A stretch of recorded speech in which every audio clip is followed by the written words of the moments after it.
and good morning. Welcome to Scribble Time with Panda. I'm your host, Nolan Lee, and it's time to draw some pandas playing sports. So if you're in the chat right now, feel free to post your suggestion in the chat, and I'll get to them and draw them as we go. And if you're also following on Facebook or other channels, please head over to YouTube.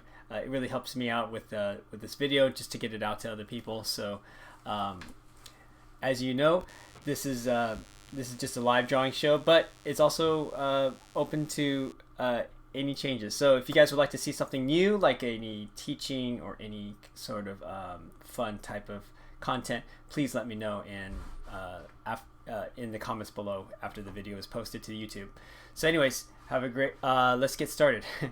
I was about to say let's have a great time, but we have yet to have that great time. All right, so the first suggestion that I got here is hunting, because or bow hunting. Let's do bow hunting right now because this is a little bit more of a family friendly show. I mean, shooting is also definitely a sport. It just, let's see here. It's just anything can be made a sport pretty much. Now there's some sports that are probably a little simpler that I think would probably qualify as like these sports when you're talking regular jargon to the common lay person. Let's see here. I'm gonna have them just look like that, because I know like during the Olympics there's always these talks about introducing let's have, you know, chess as a sport, or let's have ballroom dancing as a sport. And I mean, those are athletic, or ballroom dancing is definitely athletic. Chess is athletic to a certain degree because you exercise your brain, and your brain is a muscle technically. But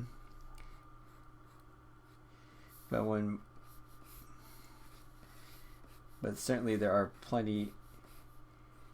It's like let's see, how do I do bow hunters? It's kind of more like, it's like, yeah, they're kind of shooting it.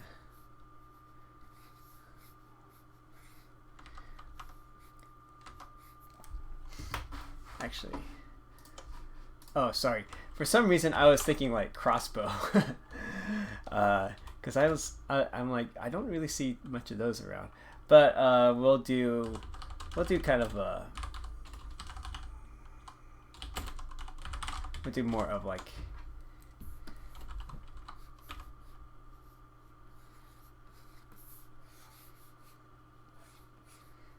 yeah, traditional sports. So one of the things that helps with drawing sports, I've drawn pandas doing bow hunting, so it's something I've drawn before, and so I'm kind of used to it. But what I like to say is, when you're trying to draw something as a sport, it helps to look at reference from other people, and it's challenging to do a panda because, you know, pandas are short and stubby, and so they don't have the same body type as us skinnier humans. So you kind of have to figure out how to pose a character, and then sometimes actually adjust the equipment to fit the panda. I was drawing some pandas sitting in a chair yesterday for someone, and the chairs have to be really squatty and really wide. So it's just because the pandas have kind of a big tush. Okay, so there we go. And then here, let me move that tongue. I think the tongue is going to get in the way. So usually the bow rests on top of your finger, and then yeah, so when you knock it, it's like that. I've only fired a bow a couple times, I think during camp, and I missed terribly. Okay, then.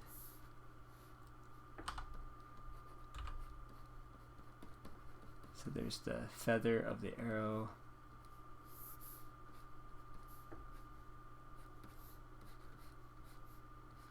Got to keep that arm locked.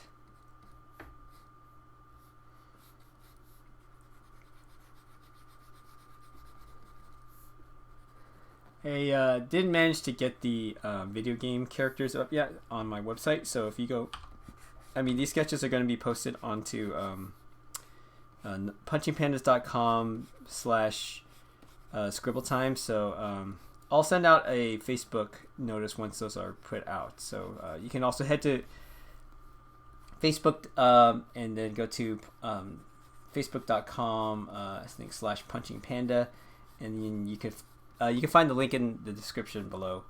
But then you can sign up for notifications as well, or on Twitter or on other social media platforms. So we got our so we have our bow hunting panda. Let's do another sport. Let's do I know basketball tends to be a pretty popular one. Let's feel free just to send in your suggestions, because sometimes you might come up with something that's different than what I would think of. Oh, badminton. Okay, we got a panda playing badminton and a panda riding a horse. Okay, so we got equestrian panda and a badminton panda. Okay, badminton.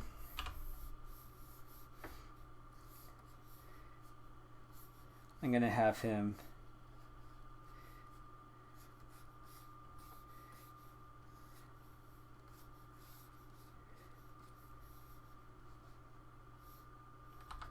let's have the panda look out down this way. Move him. Ooh. Let's move.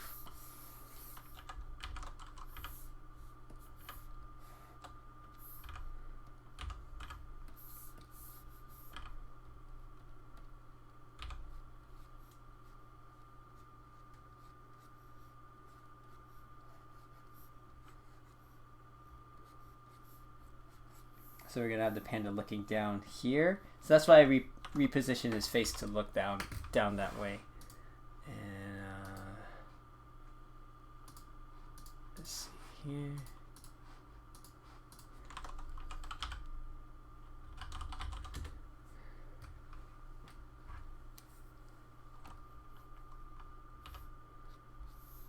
So the birdie is gonna the little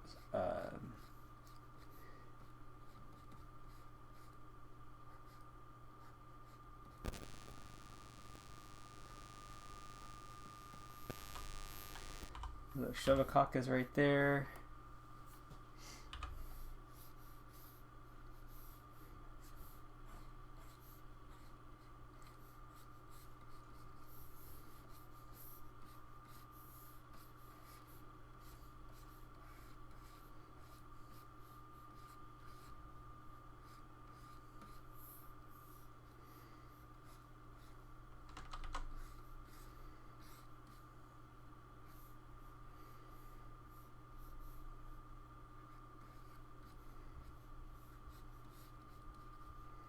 I'm gonna just put that.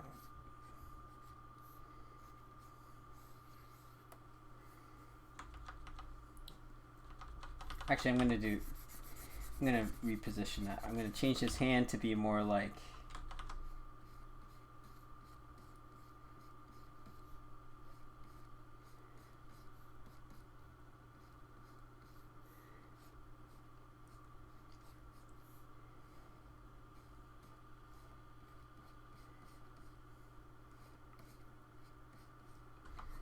that. I'm going to give a thinner wire like that. And I don't have to draw in all the mesh. I just only have to draw just a little bit just to show the texture of it. I'm going to put a handle here. Maybe make this a little bit thicker. Not too thick.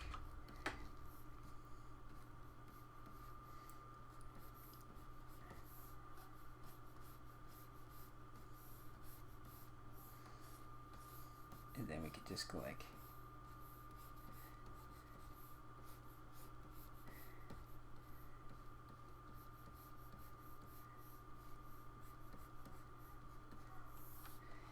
make him sweat a little bit. Be like always adding these little sweat lines and little dots like that always helps to make your drawing a little bit more lively. So I always recommend you know, if you want to add a little punch to your drawing, what helps is just add a little bit of dots and whoosh, you know, lines to kind of cheat with that. So okay.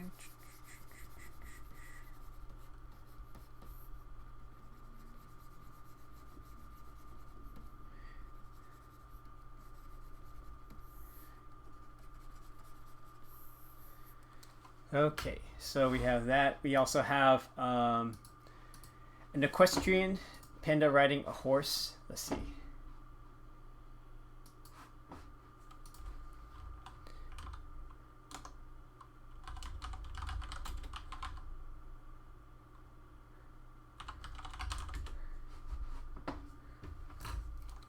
I'm going to turn this off.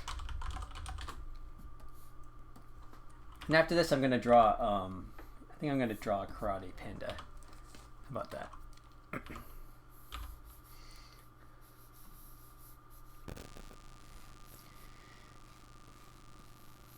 Now, usually with drawing two animals on top of each other, it's a little bit challenging because I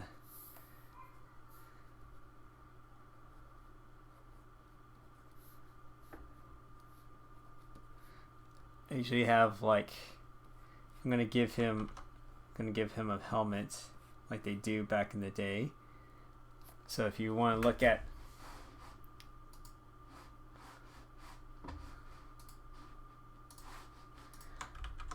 here's an example of that helmet written by that writer.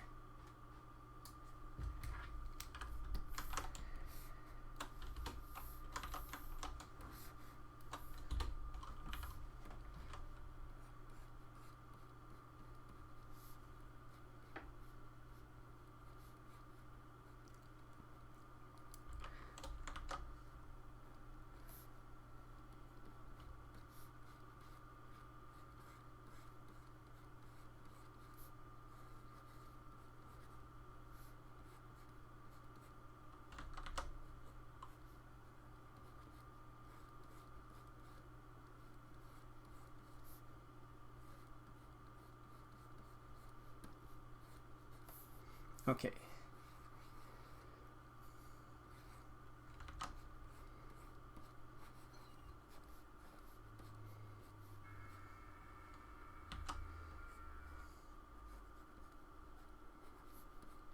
Okay, so we have that, and then I'm gonna give him some boots. Give him the black boots like that. And let's see how a horse is able to handle a panda.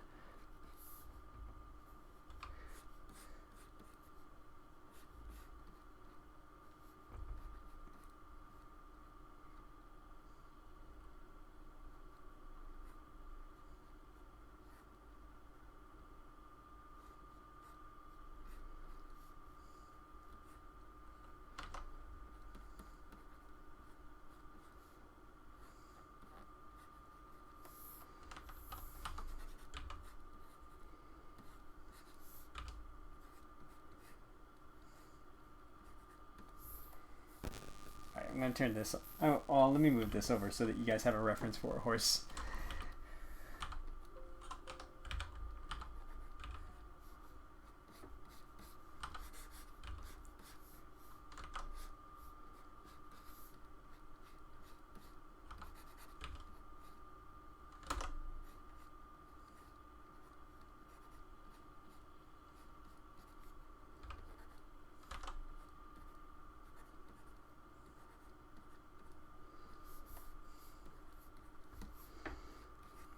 I'm just having the horse kind of have a problem, having trouble lifting our panda.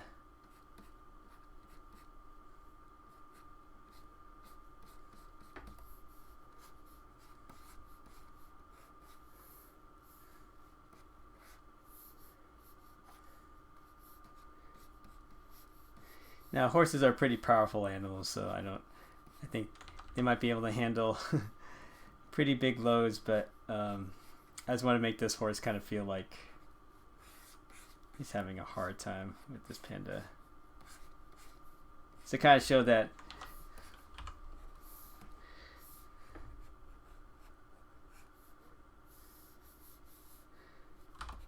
kind of show that he's having a hard time, I'm just gonna add these little lightning bolts to show that he's getting a little bit of a back pain. And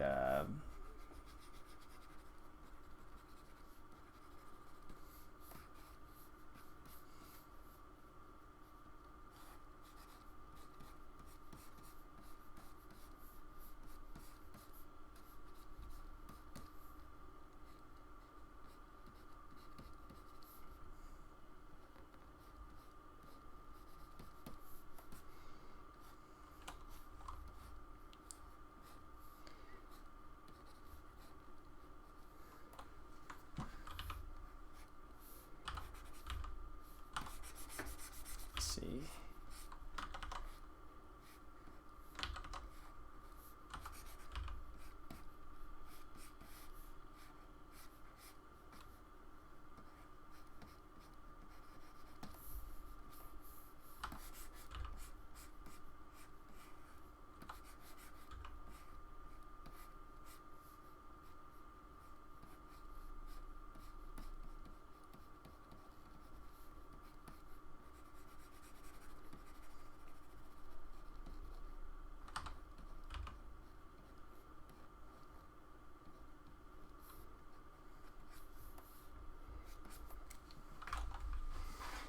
Alright, so that's how we do it. Oh, we got Hector here, so suggesting water polo in a rice field. Oh, that'd be interesting.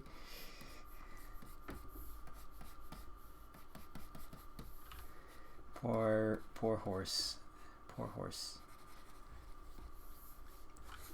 Poor Panda too, because he just wants to ride.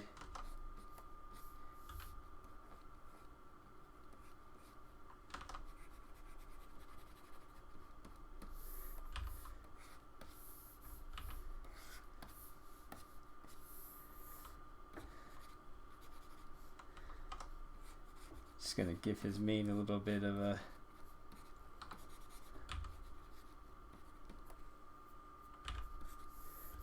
jolt there.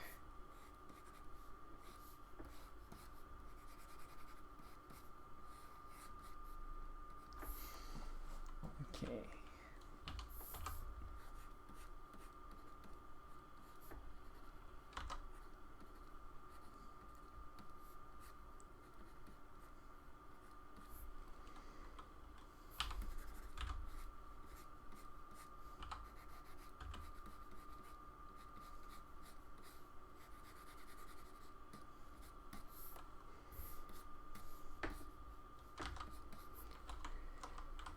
Okay, see, horse riding panda.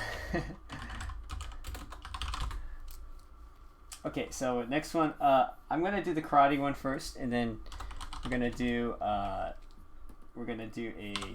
water polo panda. So hang on there. Let's see.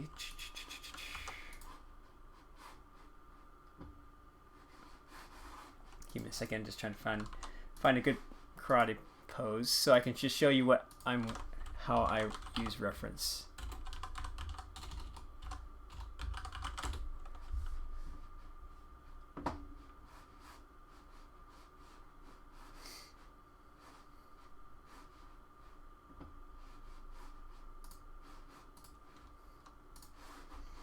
Okay, here's a good reference here. So let's do karate. I'll put the horse over here for now, but that's what I would normally look for when I'm trying to draw from reference.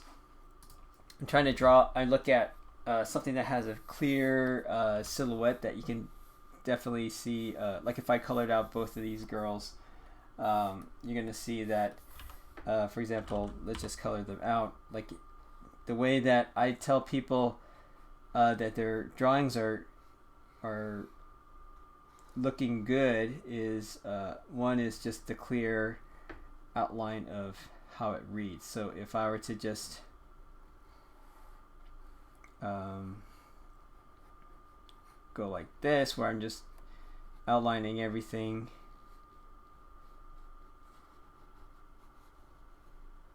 like so,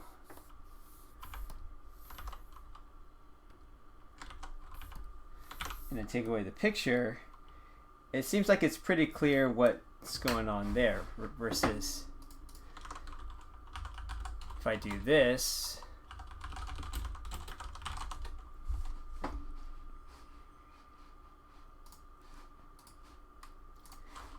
if I take a picture of someone pointing at the camera like that, right, and then I outline it, let's go like this quickly.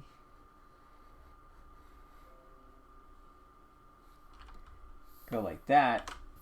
It may not be apparent if that person is pointing at you because her hand is being obscured by the outline of the body. So if I told so it's not as clear as if there's as to what the person's doing. Whereas this one it's pretty clear. So that's an example of trying to have what we call good silhouette.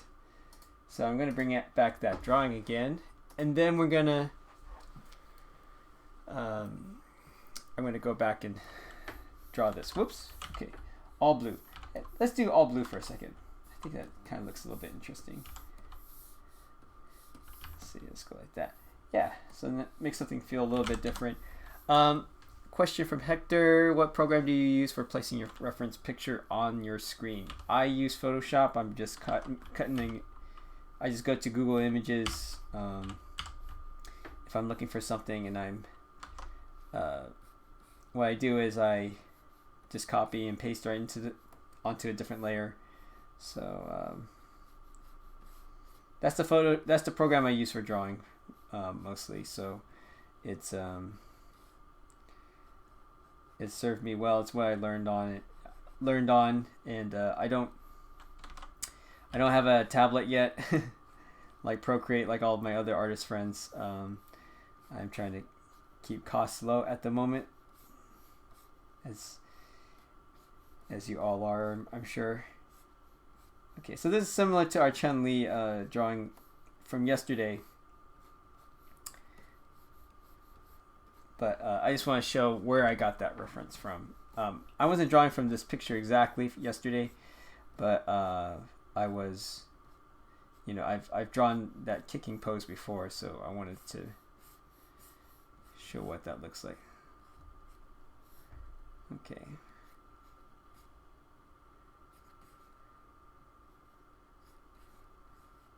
And this hand is really inconsequential.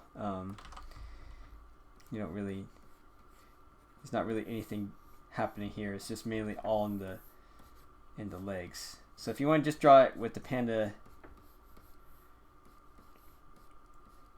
kicking like so, that's fine. But let's add the robe on him just to make it feel like it's more official.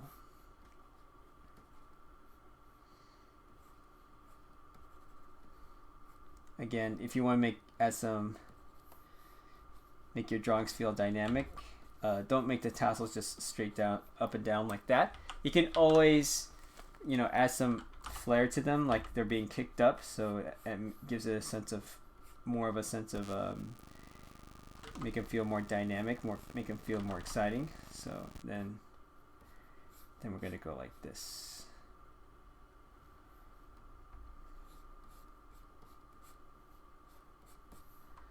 They give him pants.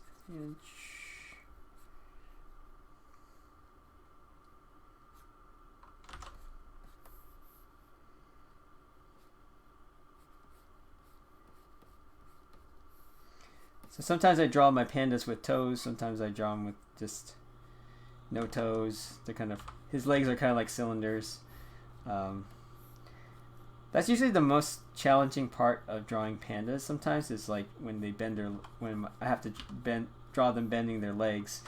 It doesn't, because there's so much chubbiness around his legs, I have to draw them in a way that makes sense without making it feel like it's too, it's just like a nub. Okay? Kapow. And then we could maybe we draw a second panda like this, one that's blocking.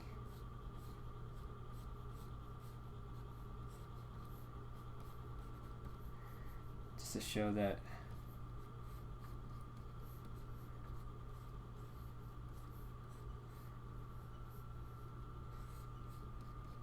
actually. Her head's her head's a little bit tilted downward, so I'm going to do that too. So as if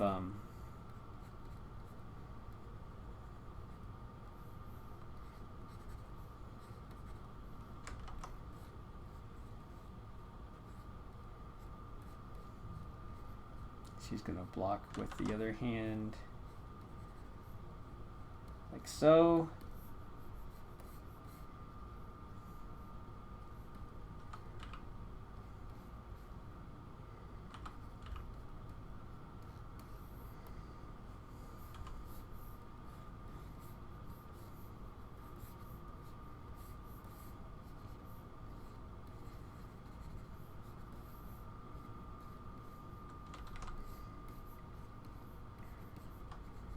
I'm going to move that tail closer. So I was drawing the center line, trying to draw like sort of like the center line of the body to kind of get a sense of where to place things.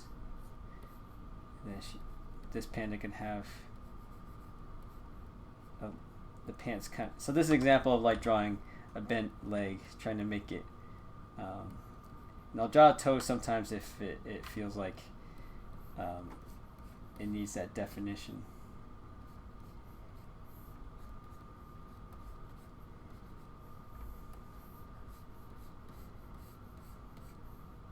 Draw the belt like that. Draw the foot like so. Okay, so there's that. So just trying to clear out this leg here. All right. Now let's go on to a water polo panda. Let's turn off our horse. And water polo players, they tend to look like the main action shot is a good action shot is of them.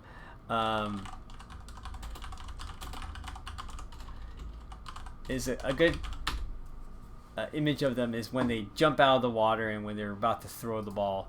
So that's a little bit more, feels like it's a little bit more action-packed, because most of the time you see them underwater. So it's like there's really isn't anything that feels like all that special, because all I would do is just draw a panda underwater and it would just be the panda head. So with that, so a water polo player would feel something like this. So I could choose a different photo, but I'm gonna start with this one for now. And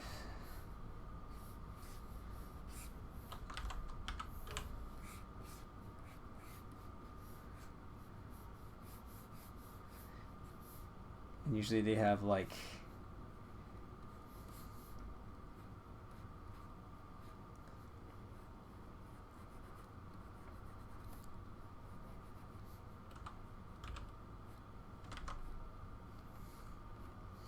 they would have like a little helmet with ear protectors. Although it's kind of funny because the panda's ears are up here, so there's not really, kind of negates it. I always add these side protectors. Anything from like a helmet or headphones or anything like that. I just end up putting him on the side of his head, even though his ears are up here. Because if I put him on top of his ears, sometimes it looks a little bit funny. So at times I'll switch it up and actually just put it on the side of his head, even though it doesn't make any sense. That's the way with a lot of things.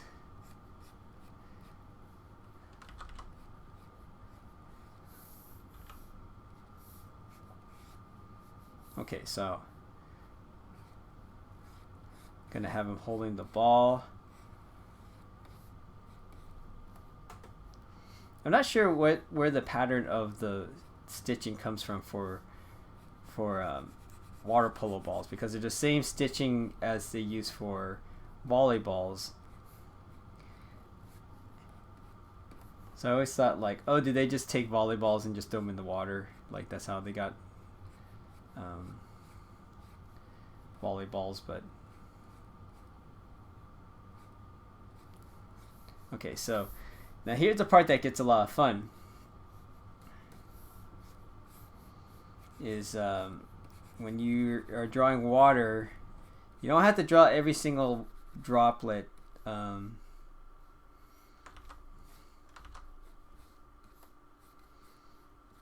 what you can do is you can have a lot of fun and make a lot of energy with the water. So the way to do that is to think about what the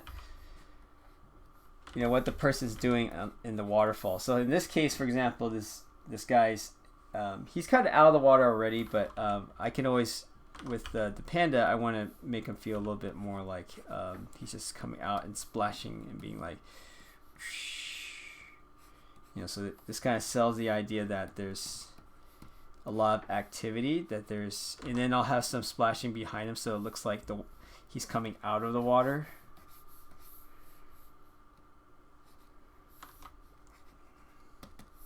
And then the water, he's gonna pull the arm back to throw it, so it's like winding up a spring. So there's gonna be some water trailing this way, but then he's starting to he'll pull it back really quickly, and then he'll throw it forward. So it's kind of like a car when you're braking. When you hit the brakes, you feel like when you hit the brakes, you also feel like everybody kind of shoots forward a little bit and presses into the seat belts, and that's called what's called inertia.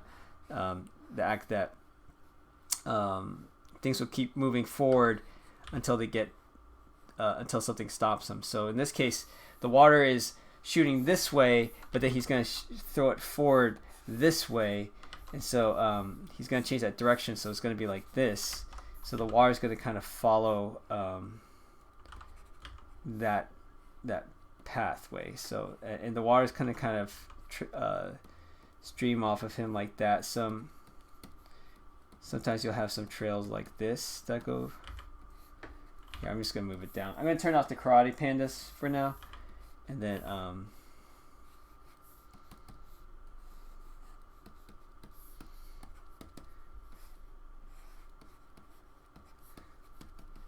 there's always a lot of water that kind of comes up. All right, so that's our water polo panda. Splash.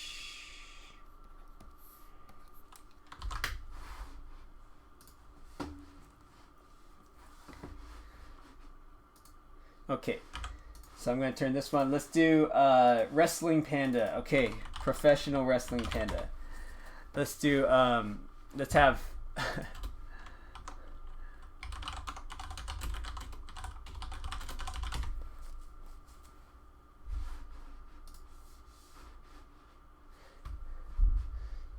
we could have like this.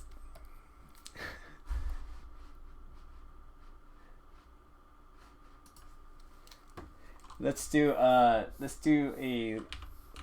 Well, I can't really do The Rock and Stone Cold. Well, I can, but I guess it wouldn't be obvious to everybody. So we're gonna do. I'm gonna do this. I'm gonna take this photo here. And I'll put it down there. How about that? And then we can draw this. So yeah. So I'm gonna change this up a little bit. So this is where I mentioned sometimes the anatomy of the panda, the figures of the panda, they can be a little bit difficult to draw in certain situations. This is going to be one of them. So for example, our human arms are a lot longer than the pandas, and the heads on a panda are a lot bigger than a human. So when you have short arms and big heads, it kind of makes it a little bit difficult for them to wrap their arms around their heads. So what I'm gonna do is just kind of cheat a little bit. So first you see his head like this. So this is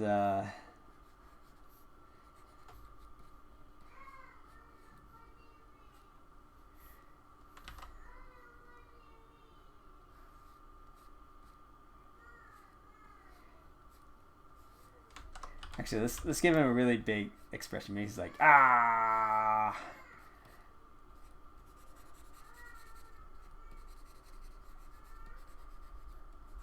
They just cover all this. So sometimes if I don't draw these teeth right, it looks like he's a vampire. So I'm just gonna try to make him as round as I can. Let's see here. And there's a case where, so here, Stone Cold's head is a lot like The Rock can wrap his arm around Stone Cold's neck, and so I need to squish the head of the panda, of the other panda, to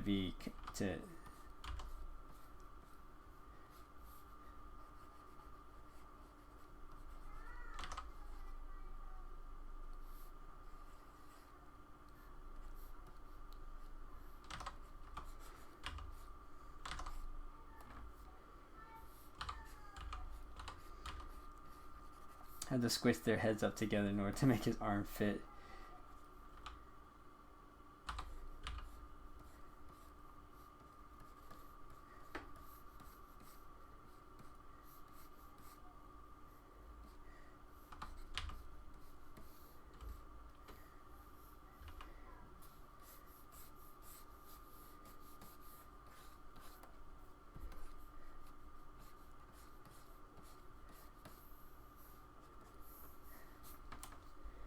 Okay, so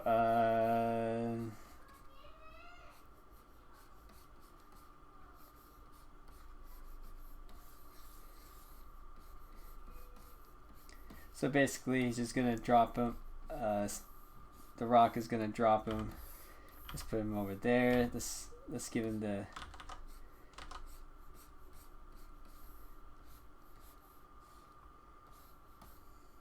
Let's give him some wrestling underwear.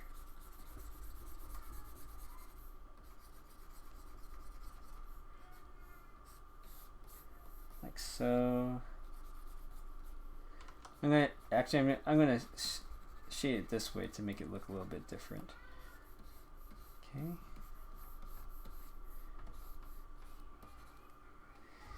So this is where it's a little bit tricky, because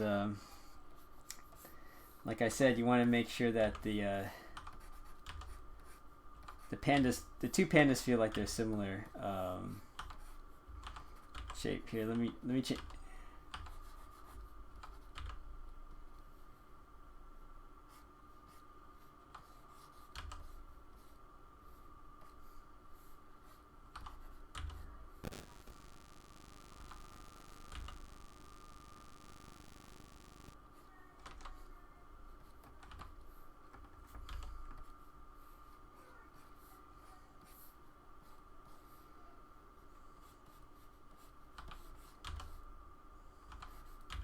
Oh, this is a tricky one.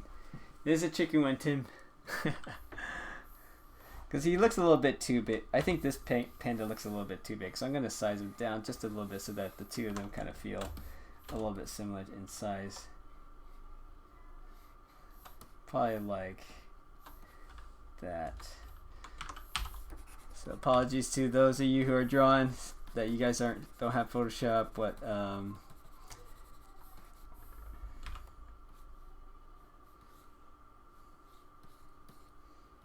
going to put this arm over here.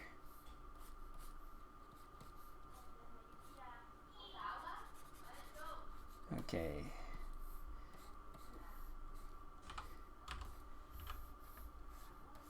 So, oh,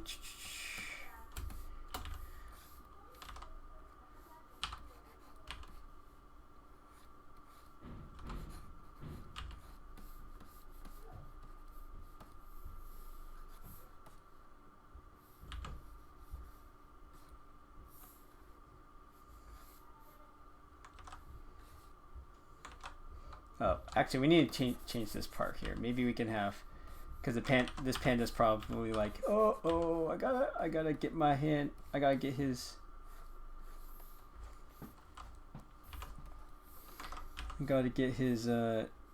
get my neck out of his grip.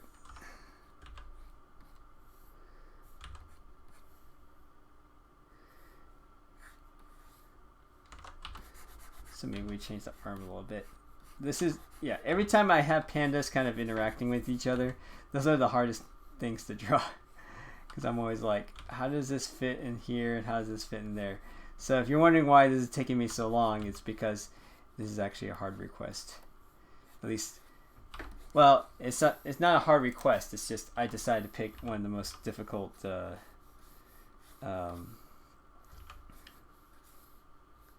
one of the more challenging drawings or photos to reference.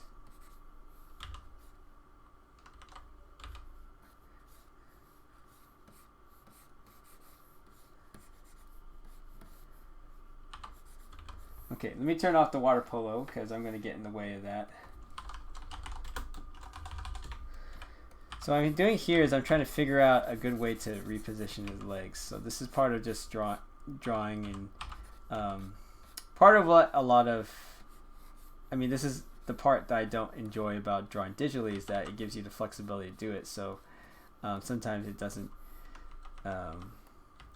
allow you to think a little bit more critically, like I am right now, where I'm trying to figure out, you know, the shapes. Sometimes it for something like this, I'm just messing around, but you know, it does. I think there is value to thinking through your drawings, and for this one, it's such a interesting pose, and there's some. It's almost like I'm trying to figure out a puzzle with the arms and such. So I'm gonna go like that. I think that might help a little bit better.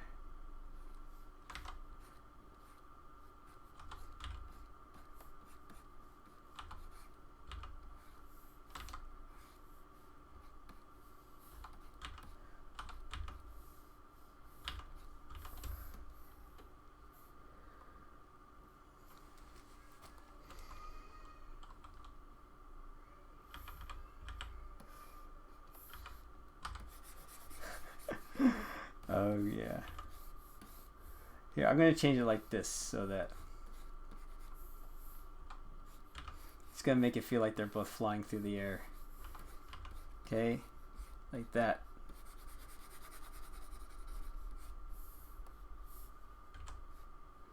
Actually, I still don't like that. I think we could push it even further. So this is what's called pushing the pose, is where you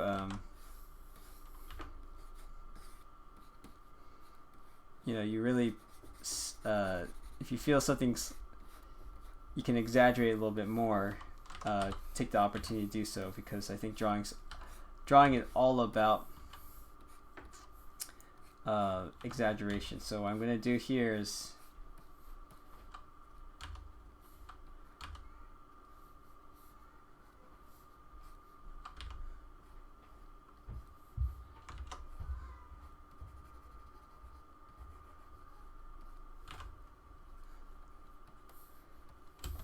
and this is where you can kind of sell the idea of motion, is that there's putting things like sweat drops and stuff like that trail off. So and this is another example of pushing the pose. I'm going to push that leg up a little bit more so it feels like he's leading with his butt.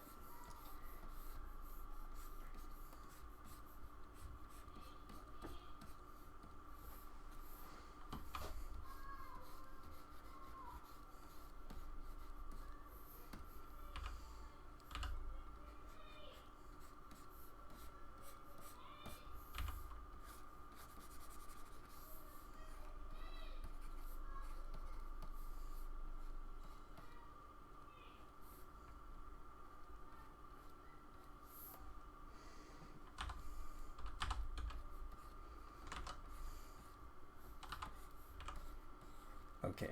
All right. That was a challenging one. Okay, so that's our wrestling pandas. And then we'll get to a couple more here. Yeah, I'm not as versed into in wrestling, in professional wrestling, so but yeah, the fact that I picked a photo that is actually the reverse of that, of what's supposed to be happening between Stone Cold and oh, I guess I actually painted on this layer. Let's see. But anyways, I got time for one more. Panda in the pole vaulting stance, or the javelin throw. I'm going to do the javelin throw because the thumbnail for these videos, the default one is usually the pole vaulting one, where he can't really get over the vault like and so I'm gonna do this one, a javelin throw. So I'll show you what a javelin.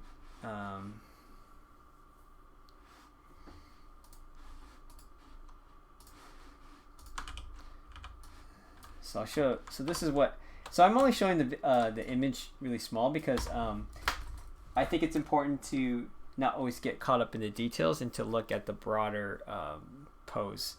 You can use this one, or maybe I kind of like this one too, right here. But I'm just like shrinking it down, or keeping it small, just so that you can get an idea of just the general outlines of the character. So part of when drawing a panda, I'm going to worry about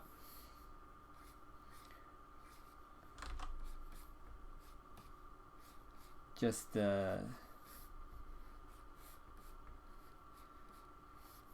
just going to worry about just the broad gesture and the pose. You know, the details, you can figure that out later. I'm going to have them look up this way. So I do usually do a T for the face. So like the intersection is kind of where I have the nose, right? So the nose is right here.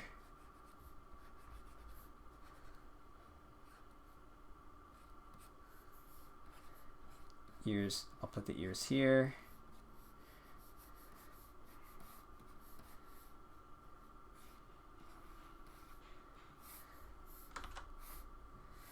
The javelin is kind of like this. Maybe make it a little bit longer so it looks a little bit more balanced. Okay.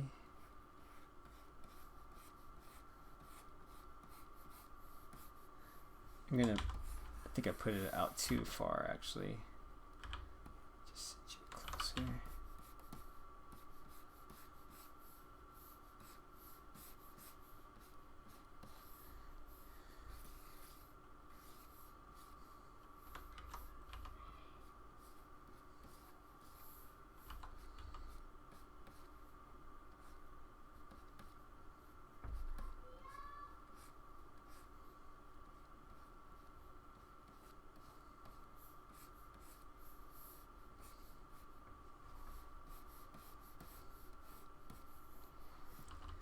Maybe the arm is still too out.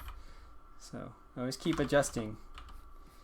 And to do this at home on paper, just feel free to, like, you know, when you make a rough drawing, sometimes you can go back over it with tracing paper, or maybe put another piece of paper in and trace it over, and that's a way to improve your drawing, because a lot of the fancy, really nice paintings that you see, it's not like the painter just started from scratch and ended with the final product. Most of the time they're doing small sketches, or they're doing studies to kind of figure out the bigger picture before they go and commit to putting paint on the canvas. So don't think you always have to get it right on the first try. It's actually the opposite. It's like you have to make a lot of mistakes, and you study, or you do a lot of drawings to try to figure out those mistakes, and then you get to the final drawing. So don't be too frustrated if you're not trying to get a finished painting on the first try. It's you gotta keep studying and trying it out. And part of the reason why I use digital is because I can mess up a lot and redraw it, but not have to waste a lot of paper. So that's the benefit of that. But the more you do this, the better you're able to think through and use and be more efficient. There will always be problems though that will come up later that will challenge you, but that's all the process of like getting better. So yeah, so there's our javelin thrower. I usually add these like two lines, kind of like to mimic the arch of the panda's foot, even though it's just a flat circle and cylinder. So okay, well that concludes our show for today. Again, feel free to check out punchingpandas.com/scribble time. I'll be updating some of the thumbnails there. I've just been pretty busy lately with a lot of things. Work has been a bit challenging because I haven't been able to attend any comic conventions. So and also as a result, I'm also doing more commissions, meaning I do pictures for people and drawn as pandas. So one of the things I want to show is an example of a study that I did for a friend recently. He had a comic book cover that was drawn for him a long time ago by a friend, and so he was wanting to see what my take on it would be. I don't have the original set before me, but what when I was talking earlier about doing rough drawings, I did a rough drawing where I would draw this in digital over and over again, and so what I came up with is something like this. It's called Laurentium, based upon his name, Lawrence. And the actual final, I just finished the piece in watercolor yesterday, and so basically I did a lot of iterations trying to figure out the placement of the text, trying to figure out the pose and all that, and in the end I end up with this. So you can see definitely the two are this version is a little bit different in many ways than the rough drawing. So just to go to show that a rough drawing can take you can take a lot of time with the rough drawing, but in the end it helps you to figure out the final product. So anyways, thanks again for tuning in to Scribble Time. If you like this content, feel free to share it with your friends, or if you're at home and you're looking to find an art resource, please share this video with them, or and also subscribe and like the video as well, because that also helps the channel grow and get attention from YouTube. So anyways, you guys have a great rest of the day, and keep on drawing.